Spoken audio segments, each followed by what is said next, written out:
Boa noite!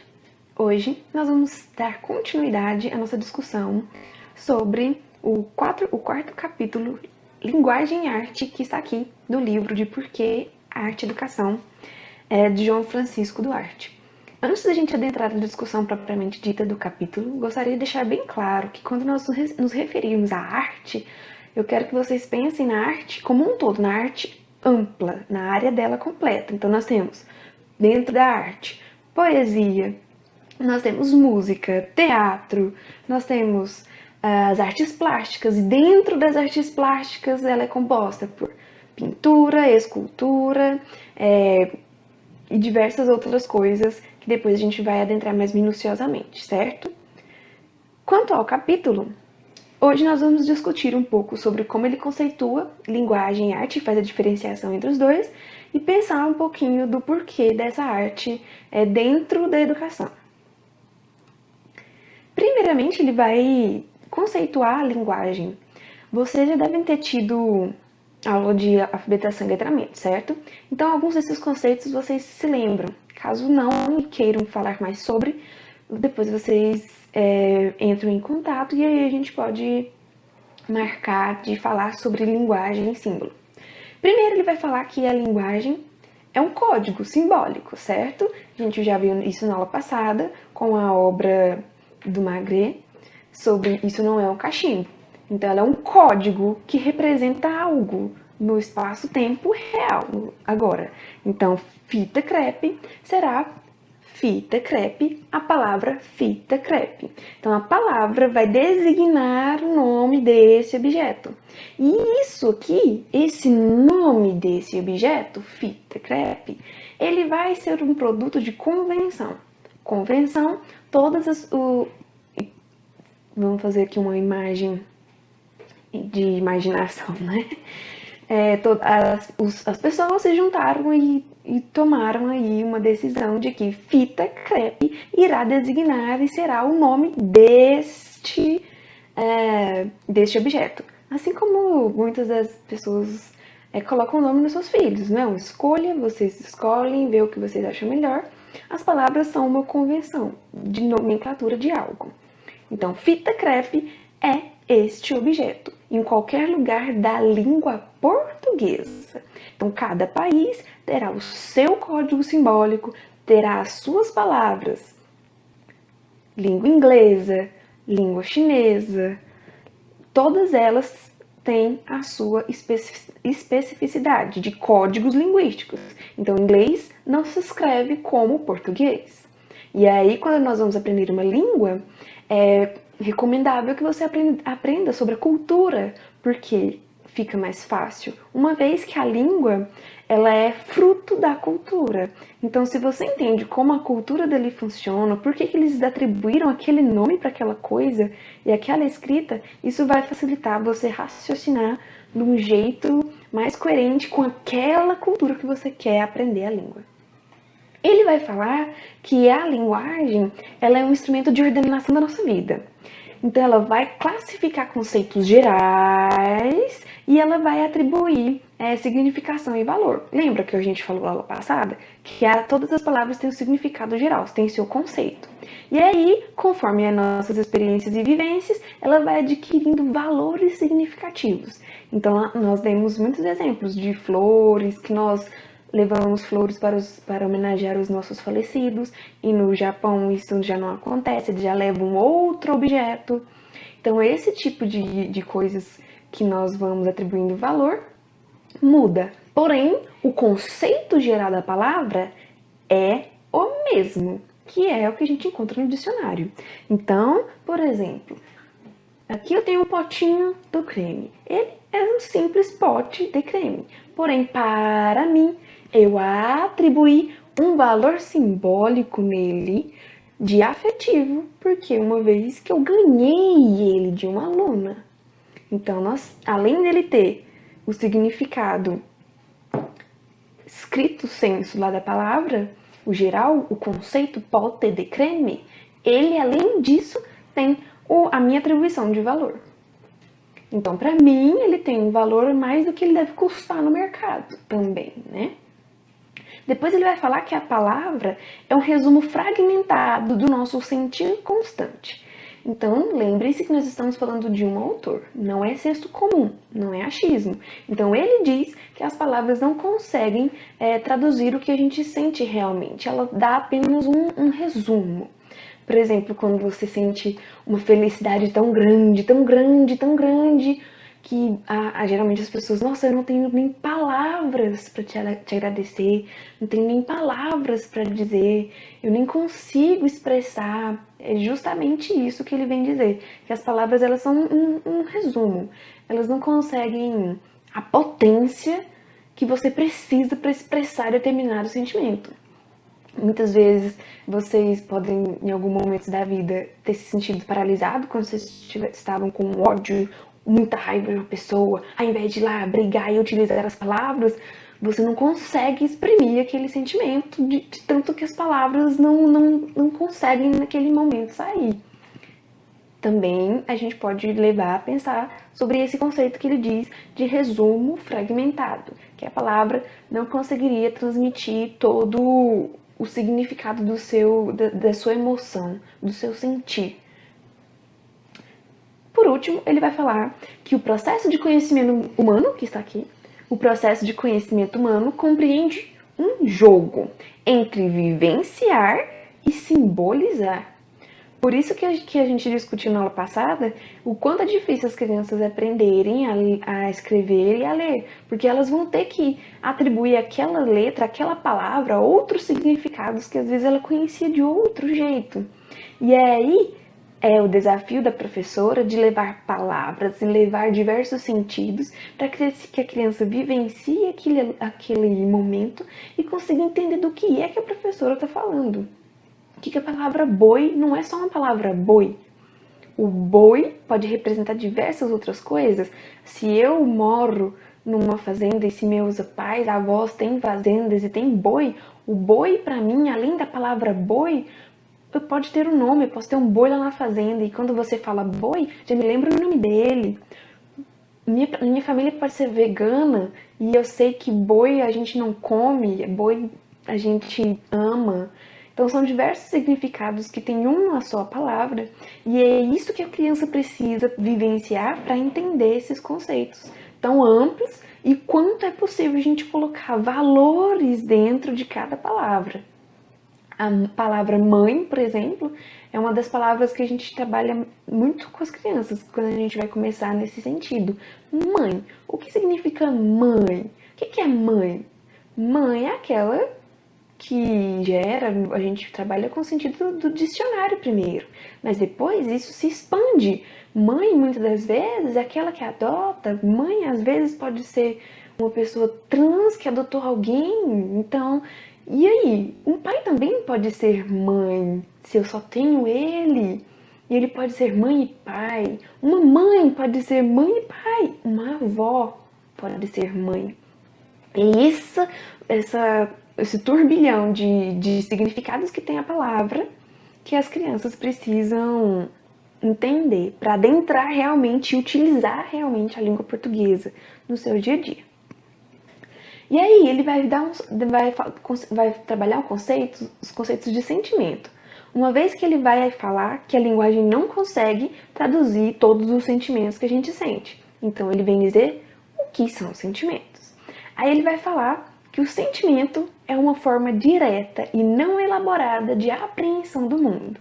Lembra que na aula passada o texto abordava que na nossa educação, depois da industrialização, nós temos aí uma divisão entre sentimento e racionalidade, porque justamente o sentimento, muitas das vezes, não consegue nos deixar agir com razão naquele momento, uma vez que ele é uma efusão de sentir. Então temos tristeza misturada com felicidade, misturada com ansiedade, misturada com esperança, misturada com diversas outras coisas que podem atrapalhar o nosso pensamento racional. Aí ele vem falar que o sentimento é uma sensação mais geral da nossa condição física e mental. Então, dentro do sentimento não é emoção. Temos sensações físicas e específicas. Quem aí, quando fica nervoso, ou sua mão, ou começa a suar pelo corpo inteiro, ou treme, ou chora. São diversas coisas fisiológicas realmente que nos acontecem quando a gente tem determinado sentimento. Medo, por exemplo. Medo, tem gente que chora quando tem medo, tem gente que ri, tem gente que tem diversos tipos de sensações específicas no corpo. O coração acelera, começa a tremer, a perna fica bamba, a pessoa paralisa, não sabe o que fazer. São respostas involuntárias do nosso corpo. Sensibilidade, que é uma coisa que a gente não nasce. Nós construímos e adquirimos conforme nos é oportunizado. Então, quando uma pessoa é dita como insensível, muitas das vezes aí vamos tirar a questão psicológica, vamos tirar todas essas questões que nós não vamos trabalhar, mas tirando isso, possivelmente ela não teve espaço dentro da sua infância, dentro da sua formação, para entender o que é ser sensível e vivenciar isso. Temos aí as emoções, todas elas, um fuzilhão delas, e atitudes emocionais em relação a algo. Então, quando eu disse para vocês que aqui eu atribuí um valor sentimental, esse aqui foi eu guardar e manter isso é uma atitude emocional. Quando você defende alguém que você ama, quando você faz determinadas escolhas em detrimento de outras, são atitudes que a gente tem em relação ao sentimento e não à razão. Não estamos dizendo que um é melhor que o outro, estamos diferenciando-os. Que na aula passada a gente disse que os dois devem coexistir juntinhos, de mão dadas. Aí ele vai também conceituar duas coisas, que é comunicação e expressão. Porque ele vai dizer que a palavra, a linguagem, ela vai nos propiciar uma comunicação. Comunicação e não expressão. E aí ele vem conceituar essas duas coisas. Fala aqui, lembrando que nós estamos trabalhando somente com o texto. Para ele, comunicar seria transmitir os conceitos mais explicitamente possível, com o mínimo de ambiguidades e conotações simbólicas, né? Então, quando eu quero me comunicar com alguém, eu preciso ser o mais clara, o mais objetiva, o mais detalhista que eu consiga, para que a minha comunicação seja clara. Porque vocês sabem que há uma grande diferença no que eu falo e no que você consegue entender. Então tem um buraco aí no meio. Por isso que trabalhar com comunicação é difícil. Porque você não consegue saber o que o seu receptor, no caso vocês, vão entender do que eu disse. Então quanto mais clara eu for, mais exemplos eu der para vocês conseguirem construir o que eu quero levar, o que eu quero comunicar, aí eu vou conseguir transmitir o que eu quero para vocês. Porque não é uma coisa fácil se comunicar do jeito efetivo. Muitas das vezes a gente fala, nossa, mas não foi isso que eu quis dizer, me desculpa, você entendeu errado. Justamente, é muito difícil. Aí você, dentro da relação de comunicação, dentro do diálogo, você tem quem fala e você tem a interpretação de quem escuta. E aí no meio é o que se entende. Então muitas das vezes as brigas que acontecem, os desentendimentos, as chateações podem vir dessa dificuldade de comunicação. Então na hora da gente comunicar, o quanto mais claro a gente conseguir, o mais específico a gente for, isso facilita para os dois lados. Para quem achou que explicou, mas não explicou, e para quem achou que entendeu, mas não entendeu. Por isso que as dúvidas são essenciais serem tiradas, tanto escritas ou no momento da aula. Voltando, ele vai falar de expressão. Para ele, expressão são uma manifestação de sentimentos, através de diferentes sinais ou signos. Eu posso me expressar de diversos jeitos. Não sei se a gente deu o exemplo dos bebês, certo? Os bebês, inicialmente na sua vida, quando nascem e quando estão nos primeiros anos de idade, eles não têm fala. Eles não têm oralidade. Eles não aprenderam a linguagem. A forma de expressão que eles têm é corporal. Nós também somos corporais, certo? Quando você está triste, corporalmente o seu corpo diz. Quando você está com raiva, mesmo que você não diga, você fica. Seu corpo fica mais tenso, seu sênio vai diminuindo, você vai ficando mais arredia, dá respostas curtas. E isso também é um jeito de se expressar fisicamente, por palavras, por música, por dança, por desenho. Diversas teorias trabalham com desenhos para as crianças serem atendidas dentro com seus atendimentos psicológicos, certo? Que as crianças desenham, porque muitas vezes elas não conseguem falar. Então é preciso que elas se expressem de outras maneiras. Então a expressão vai utilizar de diversas maneiras. Já a comunicação, a forma mais efetiva é sim a oralidade, muitas das vezes, e a escrita, mais objetiva possível. Então um poema, ele não tem a obrigação de te comunicar nada. O poema, ele está ligado na área da arte, da expressão. Então, o poema, a poesia, vai propiciar para você algum tipo de sentimento. Às vezes você vai achar linda, te lembrou sua infância. Às vezes você acha triste, você ficou com um nó na garganta. Às vezes te lembra sua mãe, às vezes te lembra seu pai, às vezes te lembra um amor perdido. Então, expressão não tem a obrigatoriedade de comunicar nada, não. É apenas de expressar. E aí a arte está aqui. Expressar. Está na expressão, não na comunicação. A arte não quer te comunicar nada. Por isso que a gente, antes de ir a uma exposição, é preciso que a gente leia, saiba do que é que vai falar, para que tenhamos entendimento do que vai rolar lá dentro. Porque lá ela não vai te dizer, te contar a história. Eu fui no Museu do Holocausto em Curitiba. Eu sabia de algumas coisas, li algumas coisas antes. Lá dentro eu conheci histórias de pessoas, algumas coisas históricas que eu li, eu encontrei lá para fazer as relações entre os tempos históricos e tudo mais, mas eu não cheguei lá para ter uma aula de história sobre o Holocausto. Não era esse momento. O objetivo daquela exposição era fazer uma homenagem, porque era um grupo de judeus da igreja judaica que fez para homenagear os judeus que conseguiram viver e aqueles que faleceram, contando a história deles para que isso não se repita. Então há objetivos diferentes. Então não foi uma coisa confortável, feliz de eu estar lá conhecendo o Museu do Holocausto. Foi uma para mim, pessoal, para mim foi uma coisa difícil, uma coisa tensa, um lugar pesado, muitas fotos difíceis de ver, de pessoas magras, tristes, enfim. Isso vai despertar em cada um determinado sentimento. Você pode despertar de você ódio, raiva de quem fez aquilo. Você pode despertar para você tristeza, pode despertar para você, nossa, ainda bem que isso não aconteceu de novo.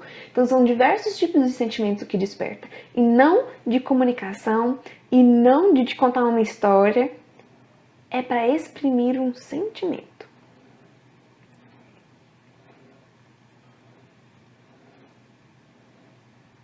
Arte, ele vai falar também alguns conceitos. Então nós temos aqui, criação, ele vai falar sobre arte, né? Que é uma forma de criação, que ela pode ser estáticas ou dinâmicas para você exprimir o seu sentimento. Então estática, ele vai dar alguns exemplos aqui no livro. Nós temos obras, fotografias, nós temos quadros, né, nas galerias, estátuas, diversos tipos de coisas estáticas, paradas. E dinâmica, que nós temos algumas expressões, por exemplo, isso daqui, vou tirar aqui, é uma instalação, é uma fotografia de instalação. Instalação geralmente acontece tanto fora dos locais de exposição, em ruas, praças, ou dentro dos museus, né? Isso daqui é uma foto de uma instalação. Quer dizer que essa instalação não existe mais. Se você for lá, você não consegue ver isso novamente. Isso daqui só ficou registrado para posteridade por causa da foto. Mas somente quem foi na exposição vivenciou esse momento, essa instalação. Assim como acontecem diversos tipos de apresentação dentro das exposições, são momentâneas. Quem participou ali, participou. O registro que fica, filmagem ou fotografias, não é a mesma coisa de que se viver aquele momento. Então você vai ter no museu, que já foi em São Paulo, eu ainda não tive oportunidade, lá no Museu de São Paulo, no MASP, você tem diversos tipos de instalação, onde as pessoas podem manipular as obras, pode tocar, pode mexer, pode assistir, pode realmente se enfiar no meio delas, o seu corpo inteiro. Então são diversos tipos de criações, de formas de se expressar os seus sentimentos.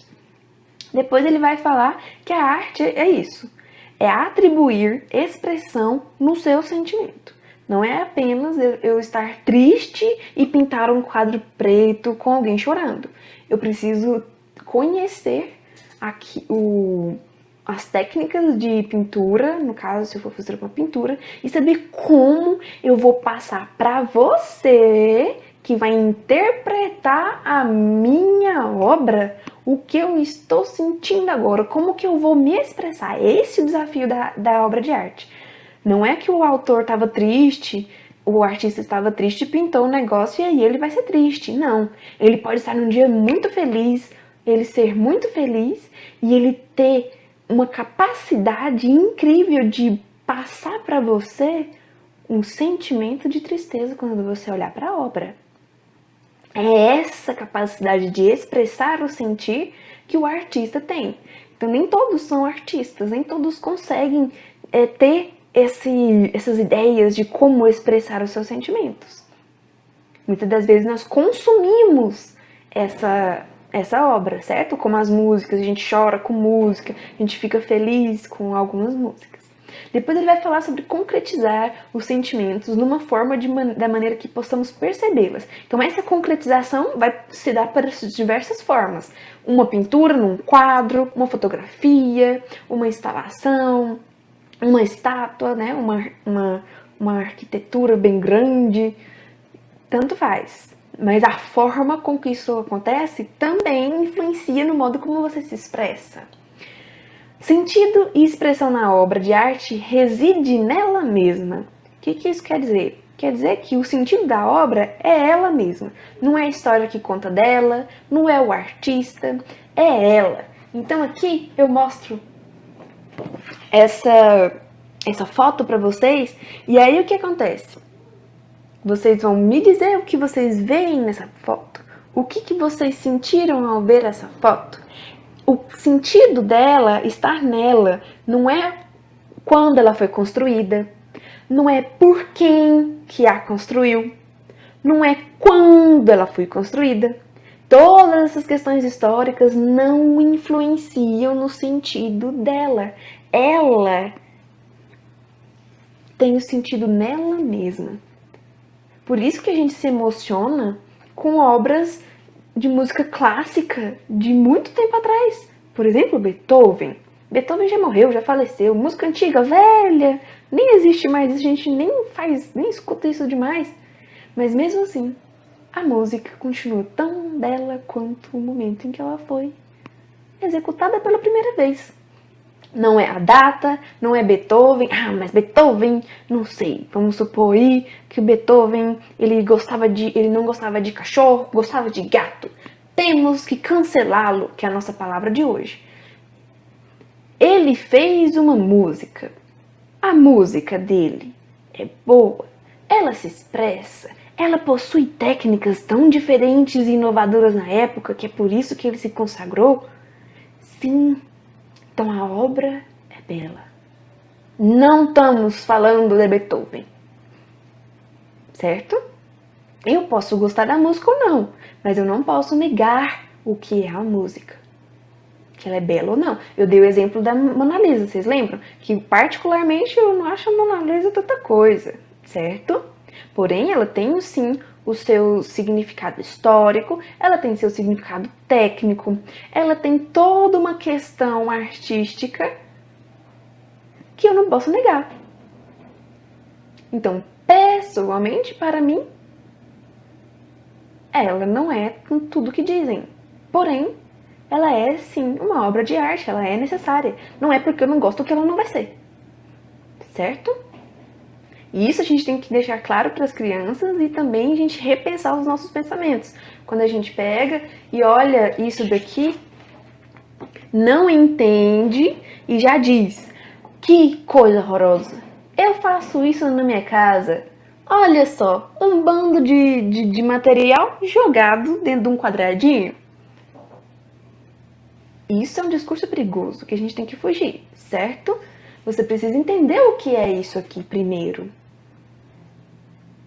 Observar, estar aberto, entender qual que é o título dessa obra. O que eu estou vendo? É preciso pensar. E para muitas pessoas pensar dói. Pra gente não vai doer, certo? Por último, ele vai falar que a arte é uma tentativa de nos colocar diante de formas que concretizem aspectos do sentir humano. Então, mais pra frente, ele também vai falar que é a partir da arte que a gente vivencia coisas que a gente nunca teria possibilidade de vivenciar. Então, quando eu fui ao Museu do Holocausto lá em Curitiba, que não é no Holocausto, que não é na Alemanha, que não tinha ninguém morto lá, pessoalmente, são fotos, eram roupas, são memórias. Eu pude sentir um pouco, devido à sensibilidade que eu já adquiri, que eu construí, eu pude sentir a angústia daquele pessoal que foi preso. Eu senti raiva das pessoas que concordaram com isso. Eu entendi o contexto histórico que isso aconteceu. Mas é uma coisa que eu não vivi e eu pude sentir. Ah, isso é masoquista, querer sentir solidão, querer sentir tristeza. Nossa vida ela é composta por todos esses sentimentos. Você não vai viver uma vida feliz. A gente não vai viver uma vida triste. A nossa vida é tudo. É medo, felicidade, angústia, alegria, tristeza, esperança. É tudo junto. Em doses diferentes. Mas tudo isso faz parte da nossa vida. E da vida da criança também. Não tem como a gente não falar de morte para ela. Ela vai perder alguém. Não tem como a gente não falar para ela de felicidade, porque a gente também é feliz. Por último, ele vai falar que arte não é linguagem.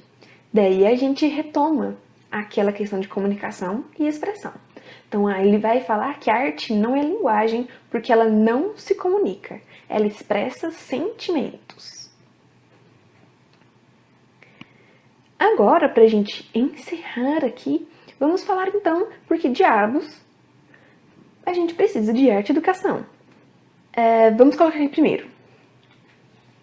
Aqui ele vai falar um pouco sobre como existe e como se deu a arte e educação dentro da educação propriamente dita. Uma vez que nem sempre existiu arte no currículo nacional, comum nacional aqui das nossas crianças brasileiras. Vocês estudaram arte e educação, vocês estudaram história da educação, certo? Alguns aí ainda foi comigo. Então, assim, a gente viu que o início da educação, lá com os jesuítas, não tinha nada disso. Você tinha que aprender português, matemática e só tchau e bênção, que era isso que um cidadão deveria aprender. Entretanto, isso foi mudando ao longo do tempo. Então, com a chegada da LDB e com algumas modernizações do nosso currículo escolar, foi-se acrescentado a educação artística. Entretanto, ele faz algumas ressalvas com essa chegada da educação artística. Ele vai falar que a educação artística ela chega no modelo educacional que sempre foi utilitarista e pragmático. Então, nesse modelo educacional que sempre falou, você aprendeu a ler e escrever e a contar, tá ótimo, já sabe, já pode assinar o nome, já pode trabalhar. Mão de obra qualificada. Então, a arte entra no meio disso. E por isso que ela é dita como inútil. E aí ele vem falar que a arte passa a ser vista como um artigo de luxo, né? Coisa de desocupado, coisa de elite, que as pessoas mesmo que trabalhavam, que precisavam ter o seu pão de cada dia, não tinha tempo para isso. Tinha que aprender a ler, escrever e a contar. A arte, para que é isso? É inútil. Aí ele vai nos colocar um marco dentro da LDB, que é a lei que institui a arte e educação dentro do currículo escolar. Ele vai falar de diversas problemáticas que isso acarreta, uma vez que a arte e a educação vai estar dentro desse modelo preso, utilitarista que a gente comentou anteriormente. Então você tem uma arte no meio de um lugar que ninguém quer. E é aí que ela vai se desvirtuando, que aí começa a ser uma disciplina decorativa, que é o que a gente viveu e ainda vive, de pegar figurinhas para os meninos pintarem e falar que isso é arte, de ficar construindo coisa com canudinho, com palito e falar que isso é arte. Esse tipo de coisa. Era uma disciplina decorativa. Eu ainda peguei muito disso. A minha educação do fundamental e médio foi isso. Arte era isso. Era fazer desenho cego, não sei se vocês se lembram, que a gente fechava o olho, pegava uma caneta e ficava assim, ó. Aí depois que terminava, tinha que pintar cada pedacinho de uma cor. Era assim, gente. E ainda continua com algumas dessas visões, de que a arte é isso, é pintar, é ter um produto final. E aí ele vai falar sobre essa imposição de valores e modelos alheios de educação, que vem junto com essa concepção e percepção da arte, para incutir outros valores, outras questões.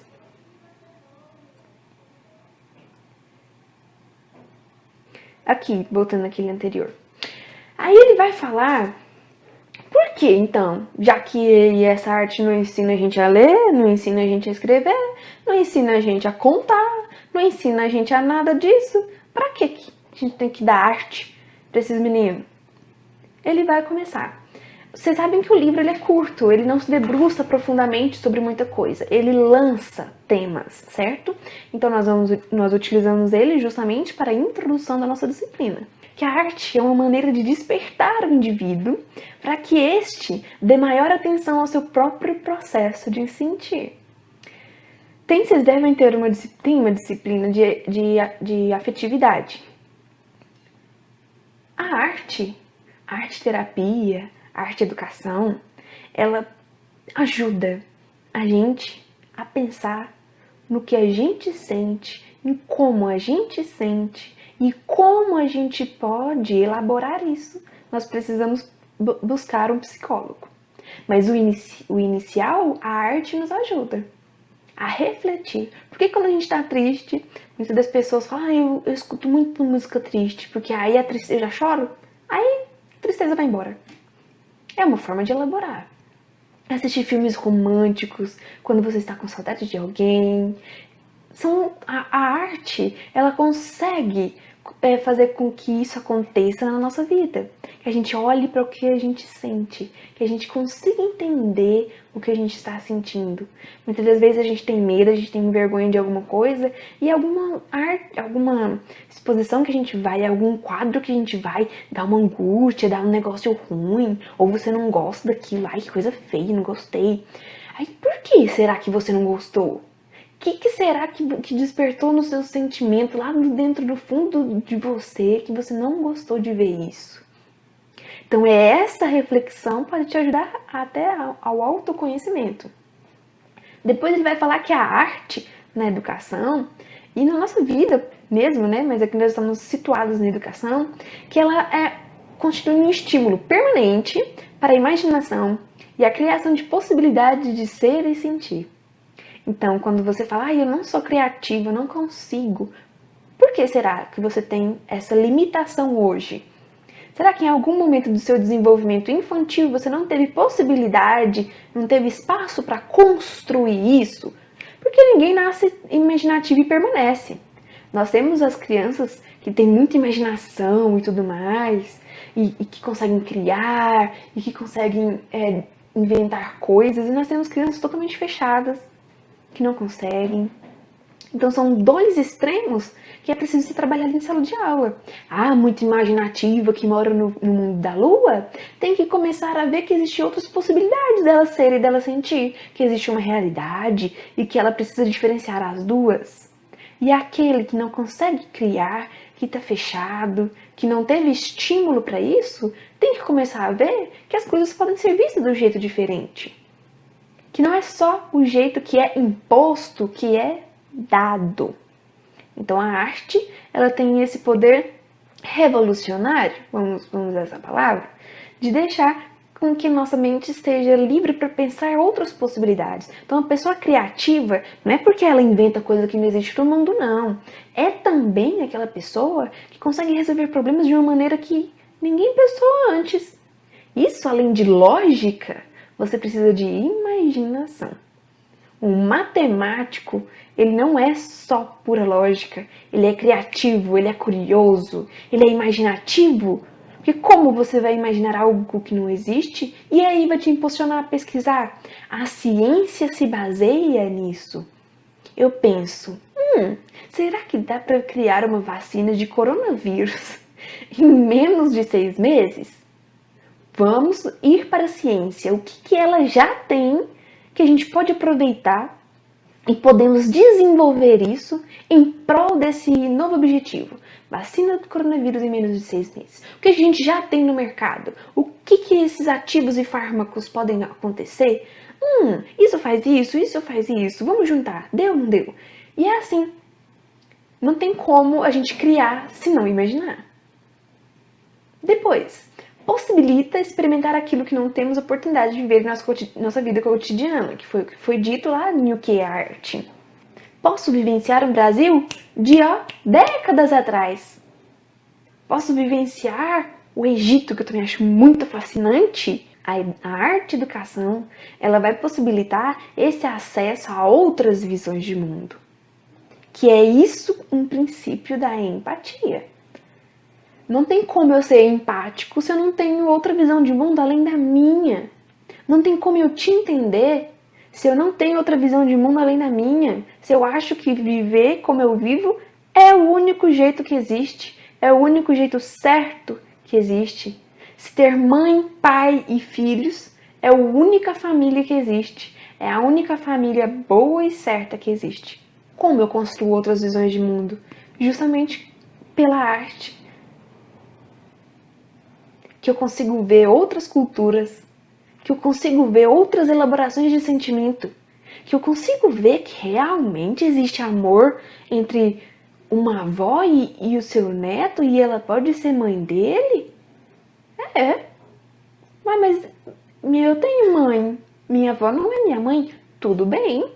Mas ainda assim existe essa possibilidade, existe esse mundo que não é o seu, mas ele existe. E não está errado, é apenas um outro mundo. Aí a gente entra com o conceito de empatia, que também é construído, que não é dado. E o que a gente tem pouco nessa vida, não é? Então isso também é desenvolvido pela arte.